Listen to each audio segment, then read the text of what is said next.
Good morning friend, আবার সকাল সকাল ব্লগ নিয়ে চলে এসেছি। তোমরা সঙ্গে থেকো, এইভাবেই যেভাবে আমাকে সাপোর্ট করছো এইভাবে করতে থেকো। ঘুম থেকে উঠে পড়েছি, আজকে যেহেতু সানডে একটু লেটেই উঠেছি। ঝাড় দিয়ে দিচ্ছি, ঝাড় দেওয়া হয়ে গেছে। এদিকে ব্রাশ করে আমি চা বসিয়ে দিয়েছি। চা মোটামুটি হয়ে গেছে। আমি আর শাশুড়ি মা দুজনে মিলে চা খেয়ে নিচ্ছি সকালবেলায়। তারপর আমি ঘর মোছার জন্য জল রেডি করছি। এদিকে দেখি শাশুড়ি মা রান্না বসিয়ে দিয়েছে। ভাই আর ও উঠে গেছে, ওদেরকে আবার চা বানিয়ে দিলাম। যেহেতু সানডে আজকে অফিস নেই, ও ঝুলগুলো ঝেড়ে দিচ্ছে ঘরের। আমি এদিকে ঘর মুছে নিচ্ছি, তাড়াতাড়ি পার্লার যেতে হবে। আমার ঘর মোছা হয়ে গেছে। এবার আমি ছাদে যাচ্ছি। অনেক দিন থেকে চারা গাছগুলো রাখা ছিল, দুজনে মিলে ছাদে গিয়ে প্রচণ্ড রৌদ্র, দেখো ছাদে গাছগুলো লাগিয়ে নিলাম। গাছগুলো লাগিয়ে গাছে জল দিয়ে দিয়েছি। অনেক গরমে জল দিতে হবে। বিকেলে আমি জল দিতে পারি না, যেহেতু আমার সন্ধ্যা হয়ে যায় আস্তে আস্তে, তাই সকালবেলা একবার করে জল দিয়ে যায়। এদিকে লঙ্কা গাছের চারা লাগিয়েছিলাম, হয়ে গেছে। দেখো আবার একটা কুমড়ো গাছ হচ্ছে টপের মধ্যে। আমার স্নান টান করে পুজো দেওয়া হয়ে গেছে। এদিকে আমি রেডি হয়ে আবার একটু ভিডিও করে নিলাম। খাওয়া দাওয়া করে রেডি হয়ে গেছি। এবার ও নিচে দেখি বাইক নিয়ে দাঁড়িয়ে আছে, আমি তাড়াতাড়ি চলে গেলাম বাইকে। আজকে সানডে বলে ও আমাকে কানকিতে দিতে যাবে, কাজ নেই। প্রচণ্ড রৌদ্র বাইরে। আমি কানকি পৌঁছে গেছি পার্লারে। এইদিকে কাজ শুরু হয়ে গেছে। দেখো প্রথমে থ্রেডিং থেকেই শুরু হচ্ছে। থ্রেডিংয়ের কাস্টমার চলে এসছে বলে বসতে না বসতে দেখি বান্ধবী চলে এসছে, আবার ও প্রিয়াঙ্কাও চলে এসছে। ও কী সুন্দর হাসি হেসেই যাচ্ছে, তখন থেকে একটু ভিডিও করে নিলাম।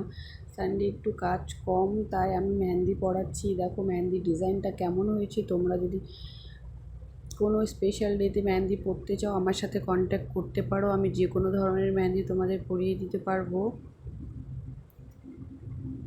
মেহেন্দি পড়াতে না পড়াতে দেখি এইদিকে পুচকি চলে এসছে হঠাৎ করে। আমি দেখছি পুচকি চলে আসছে, আমি জানতামও না কি ও আসবে আজকে। আমি তো খুব খুশি হয়ে গেছি ওকে দেখে। এদিকে আমার মেহেন্দি পড়ানো হয়ে গেছে। ডিজাইনটা কেমন হয়েছে।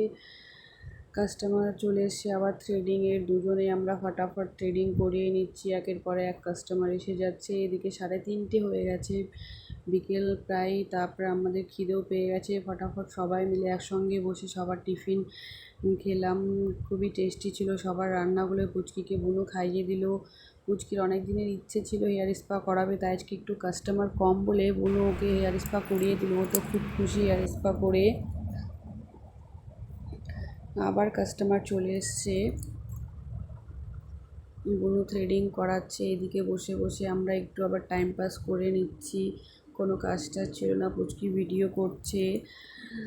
এবার হেয়ার কাটের কাস্টমার এসে আমি তাড়াতাড়ি হেয়ার কাটটা করে দিলাম। করে দেওয়ার পরে দেখি প্রায় মোটামুটি সন্ধে হয়ে গেছে। আমাদের আজকে একটু তাড়াতাড়ি বেরোতে হবে, কেন কি আজকে আমি যাচ্ছি না, পুচকি আছে বলে আজকে আমি এখানেই থাকবো। তারপরে মন্দিরের সামনে এসে ওই কাকুটার দোকানে সবাই মিলে ফুচকা খেলাম। খুবই টেস্টি হয় ফুচকাগুলো এখানকার। তারপর পুচকি জেদ করছিল মন্দিরে ঢুকবে, মন্দিরে ঢুকে পড়লাম সবাই।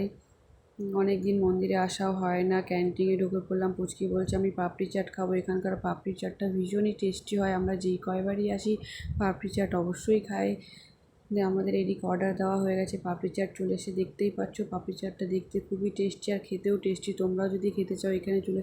এদিকে আমি বাড়ি ফিরে যাচ্ছি। আবার এখানে আমাদের ব্লগ শেষ। টাটা বাই বাই, আবার কালকে দেখা হবে।